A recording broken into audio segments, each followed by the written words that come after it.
So I think the focus on the customer hasn't changed. What I think has changed is, and this is for the good, but parts of the world and parts of solutions where people bought more on relationship and relied on that than relied on tying the business outcomes to the value of the solutions that you deliver and how you help customers solve those business challenges.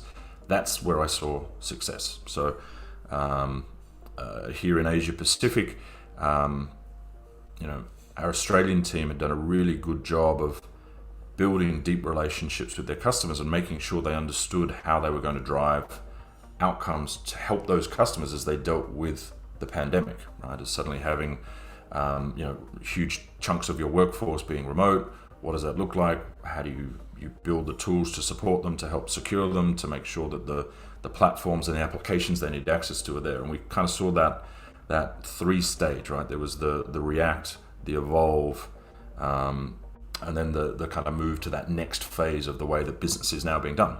I think other parts of the region have taken more time to adjust to that because they've been much more used to having to rely on face-to-face engagements to build that trust and that value. And I think that has now shifted, and we're 2+ years in.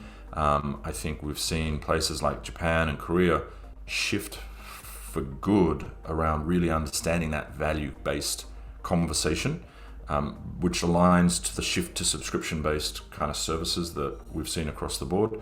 And I think it's been a generational change. So I think that's exciting. And then I think some of the things that we're starting to see come forward, we mentioned earlier the metaverse.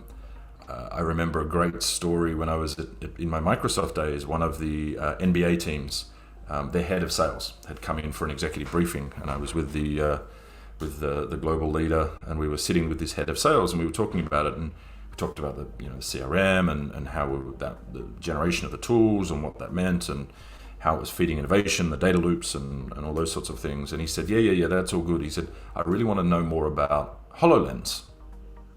HoloLens in a sales context. Okay, let's talk about it.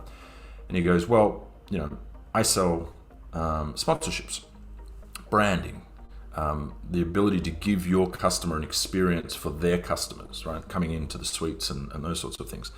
And he said, if I go to a customer's boardroom and present, I have a close rate, my sales teams have a close rate of about 30%. I think he said, I can't remember the exact numbers. He said, but if I can get that customer to come to the arena and I can put their branding in the arena and I can play the music and I can give them the feeling, experience of what it's like to consume my product, I have a 90% close rate.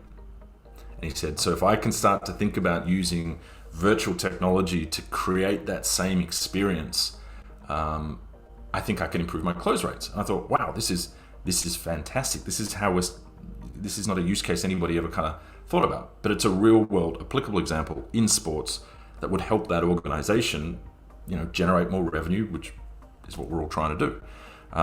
Likewise, thinking about using augmented reality or virtual reality to consume data. Visually, we're constrained by what we can see on a screen, right? But if I can start to immerse myself more in that data, and we've already seen organizations in our world look at when a cyber incident happens, how do I use AI engines to pull all of the data that I looked at last time a similar incident happened and immediately expose it to my analysts, right?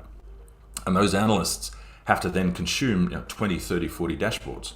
Well, if I can suddenly put that into a visualization framework instead of looking at it on giant screens and be able to interact with the data and be able to more quickly draw the correlations, I'm going to be able to respond to the incident more quickly. And so that's where I think data visualization and then supplementing that with machine learning and then creating the data in ways people can consume it is a huge opportunity for organizations. And I think anybody not sort of starting to think about what that means and how that's going to work from an engagement, collaboration, data consumption, and then the signals you can use from that to drive the outcomes you're trying to drive with your customer at the center will be missing an opportunity. And I think that's pretty exciting moving forward.